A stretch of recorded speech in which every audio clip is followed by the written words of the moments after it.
चलिए आगे बढ़ेंगे।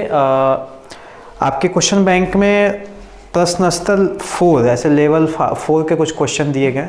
ये सारे क्वेश्चन प्रीवियस ईयर के क्वेश्चंस हैं, कहीं ना कहीं कॉम्पिटिटिव एग्जाम्स में या फिर अच्छे परीक्षाओं में, आपके ITI की परीक्षा में ये सारे प्रश्न पूछे गए और इनमें ऑप्शंस भी दिए गए हैं। आप कुछ बच्चों ने उसको हल भी किया है, कुछ डाउट पूछे भी हैं, तो इसमें कुछ अच्छे अच्छे क्वेश्चन हैं वो आपसे डिस्कस यहाँ पे किया जाएगा।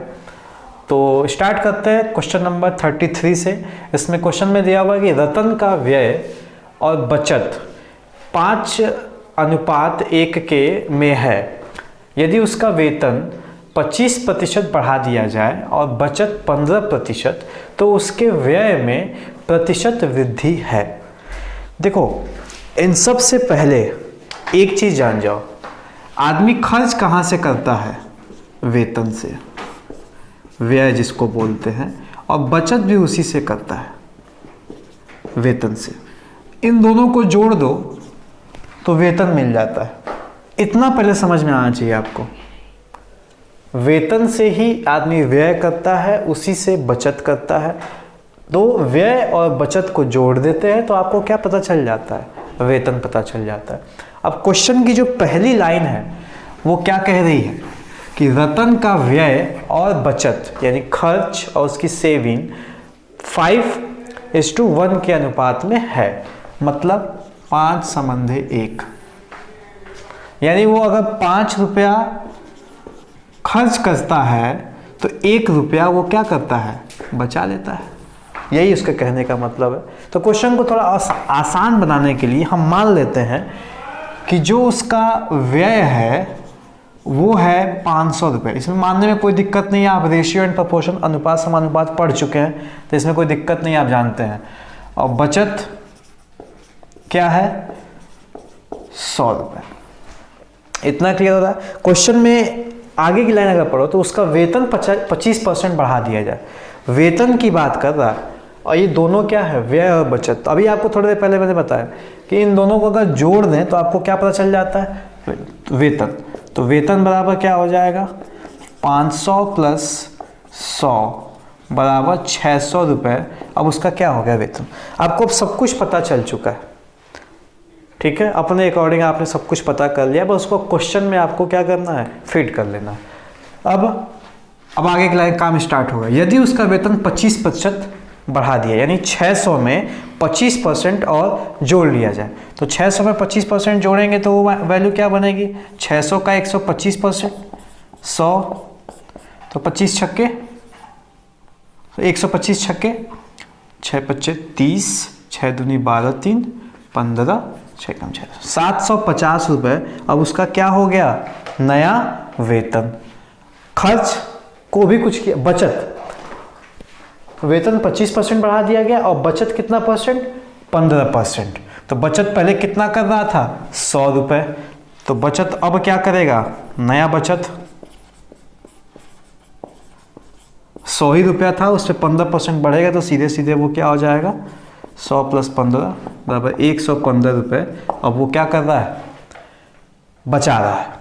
ठीक है? इतना समझ में आ गया होगा आपको? किया कुछ नहीं किया, आपको मान लिया गया व्यय बचत 500 है, सो उसके अनुपात के अनुसार इन दोनों को जोड़ देंगे, आपको उसका वेतन पता चल जाएगा। उसके बाद से जब क्वेश्चन में कहा है उसका 25% वेतन बढ़ा दिया गया तो आप उसका निकालें तो 750 रुपये उसका नया वेतन हो गया। और कह रहा है कि बचत जो है वो क्या कर दिया गया? इतना बढ़ा दिया गया, 115 रुपये उसका नया बचत है। अब कह रहा है कि उसके व्यय में प्रतिशत वृद्धि कितनी है। मतलब अब जो ये खर्च था, अब वो खर्च कितना परसेंट उसका बढ़ा होगा। तो खर्च कैसे निकालेंगे? आप इसमें से ये घटा लीजिए तो खर्च निकल जाएगा। नया खर्च बराबर 750 माइनस 115,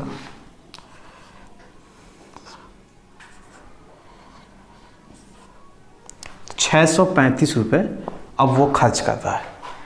635 रुपये अब वो टोटल खर्च कर रहा है। तो पहले कितना खर्च कर रहा था? 500।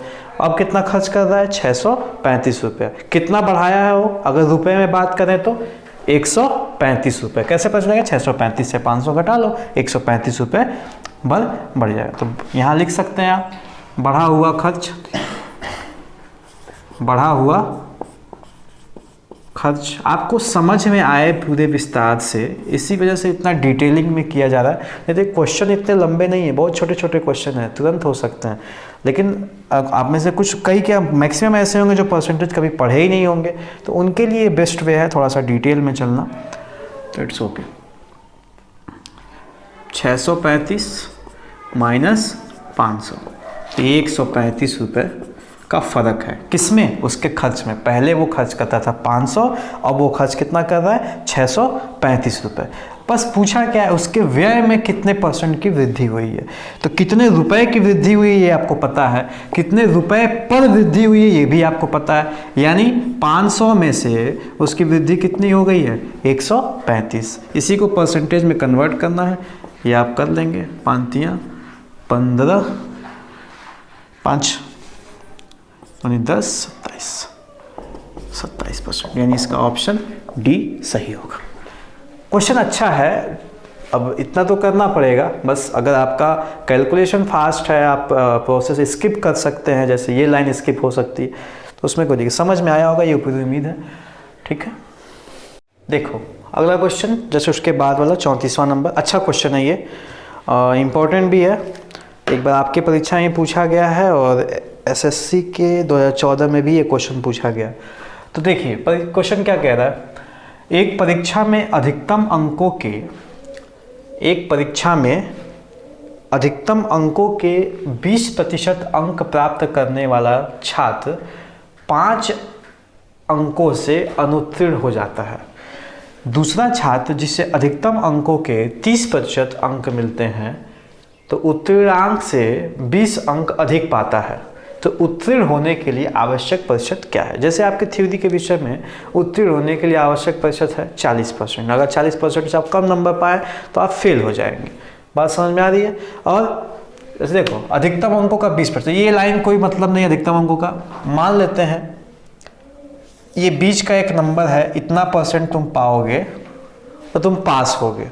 अब 2 लड़कों की कहानी है, ठीक है, एक की का जैसे एक लड़का क्या होता है उसके साथ, वो 20% पाता है, रिजल्ट उसका 20% नंबर का बना है, लेकिन वो यहाँ से 5 अंक पीछे छूट गया है। तो ध्यान से समझिएगा, 5 अंक वो पीछे छूट गया, फेल है, अनुत्तीर्ण है भाई। तो पासिंग मार्क्स से 5 अंक कम पाया, नहीं 5 अंक पीछे छूट गया। अगला एक बच्चा है वो 30% नंबर पाया है, लेकिन वो पासिंग मार्क्स से 20 अंक अधिक है। बस यही क्वेश्चन सॉल्व हो चुका है। क्वेश्चन भले दिखने में बड़ा है लेकिन क्वेश्चन में कुछ है नहीं। क्या हुआ, एक परीक्षा हुई जिसमें एक बच्चे ने 20% अंक पाया और 5 नंबर से फेल हो गया। यानी बीच का कुछ ऐसा होगा पासिंग मार्क्स, जैसे 40% मान लो है तो वो 35 नंबर ही पाया और ये 60 नंबर पा गया। एग्जाम्पल ले लेते हैं, मान लो 40 नंबर पाता तो पास होता। ये लड़का क्या हुआ इसके साथ, ये 35 पाया और ये लड़का 20 नंबर उससे अधिक पाया, यानी किस पे जाएगा, 60। अब अगर आपसे कोई पूछता है कि इन दोनों के नंबर में फर्क कितने का है, इन दोनों के नंबर में फर्क कितने का है, तो अगर आप यहीं से सोचते हैं तो गड़बड़ी है, आप गलत कर सकते हैं। आपने ऐसे सोच लेना। तो अब इन दोनों के बीच के नंबर का देख लो, कितने का अंतर है, 25 का। तो अक्सर ऐसा होता है कि इन दोनों को जोड़ना होता है, भले हम अंतर देख रहे हैं लेकिन जोड़ना पड़ता है, तो 20-25 होता है। और यहाँ भी अगर तुम देखते हो तो 25 का फर्क है। यानी हम यहाँ बीच में एक जगह डाटा अगर हमको मिल जाए तो 25 अंक का अंतर है और इनके परसेंटेज में भी तो अंतर है, परसेंटेज में भी तो अंतर है। कितने का अंतर है, 10% का। यानी 10% बराबर है 25 अंक के। पूरे परीक्षा का ये सिनारियो चल रहा है कि 10% कितने के बराबर है, 25 अंक के। अब यहाँ से क्या आप नहीं निकाल सकते कि 1% कितने के बराबर होगा, तो 1% 25/10, तो ये कितना हो गया, 2.5 अंक।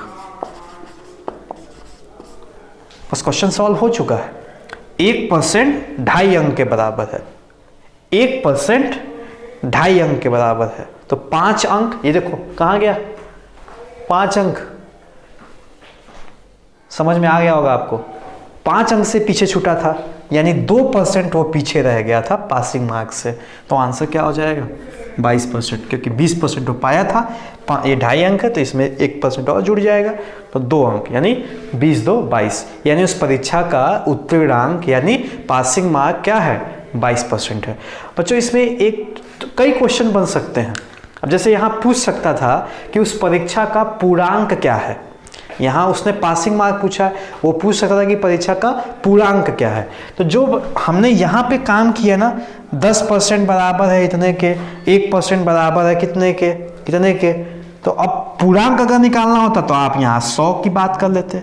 100% किसके बराबर होगा, पूर्णांक तो हमेशा 100, भाई 700 नंबर का है तो इसको आप किसके बराबर मानते हैं, 100% के बराबर ही तो मानते हैं ना। यानी अगर पूर्णांक निकालना है तो आप 100% निकाल दीजिए, उसका मान पता चल जाएगा आपको।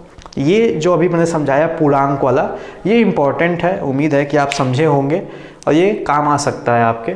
तो एक बार रिपीट कर देते हैं, काफ़ी कुछ इसमें काम किया गया, जल्दी जल्दी में आपको समझ में आएगा। एक परीक्षा हुई, उसमें कुछ ऐसा हुआ कि 2 बच्चे, जिसमें से एक बच्चा 20% नंबर पाया, 5 नंबर से फेल हो गया। दूसरा बच्चा 30% नंबर पाया और वो पासिंग मार्क से 20 अंक अधिक पाया है। तो हमने उसको हल कैसे किया, 20% अंक ये पाया, यहाँ पे आप देखेंगे तो ये -5 यानी पीछे रह गया 5 से, 30% पाया था 20। यहाँ एग्जाम्पल आपको दिया गया था कि 40 नंबर पाना चाहते हो तो एक बच्चा 35 पाया था और एक बच्चा 60 पाया, तो दोनों के बीच का फ़र्क कितना निकल के आया 25। और परसेंटेज में फ़र्क तो कुछ देखना ही नहीं है, यहाँ 10% का फ़र्क है, तो 10% बराबर है किसके 25 अंक के। तो 1% कितने के बराबर होगा 25/10 यानी 2.5 अंक। अब वहाँ 5 अंक से वो फेल हुआ था और 2.5 अंक 1% के बराबर है, तो 5 अंक कितने परसेंट के बराबर हो जाएगा 2% के। 20% ऑलरेडी वो पाया था, 2% ऐड हो जाएगा 22%। ये आंसर होगा। That's it. चलिए बढ़ते हैं आगे के क्वेश्चन की तरफ। Question number 39। क्वेश्चन हाथ से लिखना हो रहा है, इस वजह थोड़ा सा समय लग जा रहा है फिर भी क्वेश्चन पढ़ेंगे। एक कॉलेज में 40% छात्रों को ग्रुप ए दिया गया, शेष के 75% को ग्रुप बी दिया गया और शेष 12 छात्रों को ग्रुप सी दिया गया। ग्रुपों के लिए आवेदन करने वाले छात्रों की संख्या क्या है। 4 ऑप्शन आपके सामने हैं, ये ऑप्शन सही है, इसको हटा देते हैं। इस क्वेश्चन में सिर्फ एक छोटी सी बात ध्यान देने वाली है, वो है 2 जगह वो प्रयोग किया गया वर्ड क्या, शेष। शेष मतलब रिमेनिंग, जो बचे हुए हैं, वो इस बस बात पे ध्यान देना है। तो सबसे पहले स्टार्ट करेंगे और इस क्वेश्चन में अननोन राशियां मैक्सिमम है, एक बस नोन राशि है वो क्या सी। सी की संख्या कितनी दी हुई है 12। अगर आप बाकी 2 की संख्या निकल जाए तो हमको पता चल जाएगा। तो चलिए स्टार्ट करेंगे। अब कॉलेज में कुछ बच्चे रहे होंगे, 100% बच्चे मान के चलो रहते ही हैं भाई, 200 हैं तब भी 100%। इस 100% में 40% क्या ले गए ए वाले, बच कितने गए 60%।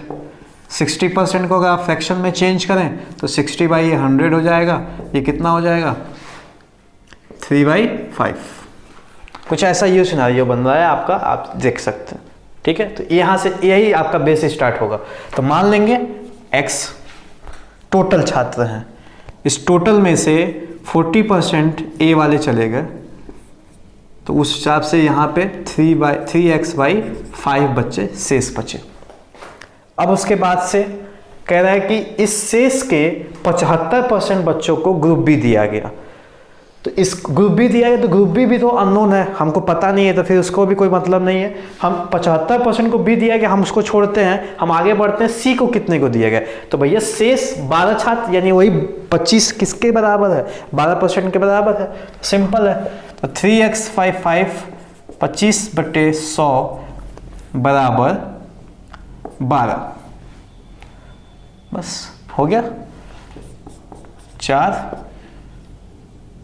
3x बराबर 12 गुणे 20, तो x बराबर 12 गुणे 20/3 4, तो x बराबर क्या हो जाएगा 80। यानी कुल आवेदन करने वालों की संख्या कितनी थी 80।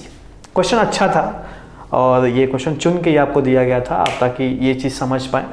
तो देखिए इस पूरे वीडियो सेक्शन में लगभग 1-1.5 घंटे का ये वीडियो तैयार हुआ होगा।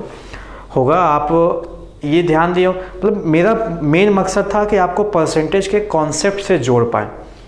आप ऐसा नहीं है कि आप सिर्फ मेरा वीडियो देख लेंगे तो आपको परसेंटेज आ जाएगा, फिर आप कैसे भी क्वेश्चंस कर लेंगे। देखिए आपको बस कॉन्सेप्ट दिया गया है कि क्वेश्चंस को करते कैसे हैं। अब आपका काम है जो क्वेश्चन बैंक दिया गया आप उसके क्वेश्चंस को सॉल्व कीजिए। जो नहीं समझ में आता है आप वीडियो को सेक्शन को देखिए, कब उस बारे में चर्चा की गई थी। उसके बाद अगर नहीं आता है तो आप व्हाट्सएप पे स्क्रीनशॉट भेजिए क्वेश्चन का, आपको सॉल्यूशन जो बच्चे भेज रहे हैं डाउट वो जान रहे हैं कि आधे घंटे पौन घंटे के अंदर उनको सॉल्यूशन दे दिया जा रहा है। तो दूसरी बात, ये ऑनलाइन जो व्यवस्था है ये सबके लिए नया है, मेरे लिए, आपके लिए, सबके लिए नया। इसके पहले मैंने कभी YouTube पे वीडियो नहीं बनाया, कभी ऐसा कुछ नहीं हुआ कि एक बंद कमरे में कैमरे के सामने 1.5 घंटे 2 घंटे बोलना हो। ये सारी प्रॉब्लम सब कुछ नया। तो ठीक वैसे आपके लिए भी है कि आप ऑनलाइन माध्यम से, जैसे आज तक आप जुड़ते थे ऑनलाइन तो आप क्या करते थे, फेसबुक चलाओगे, व्हाट्सएप चलाओगे, इंस्टाग्राम चलाओगे, ये सब करते थे। आज आपको मौका मिला है कि इस इंटरनेट का, इस सोशल नेटवर्क का आप सही यूज कर पाएँ, आप अपने काम का यूज कर पाएँ उसमें। या आप आज आपको मौका मिल रहा है, इस मौके का लाभ उठाइए।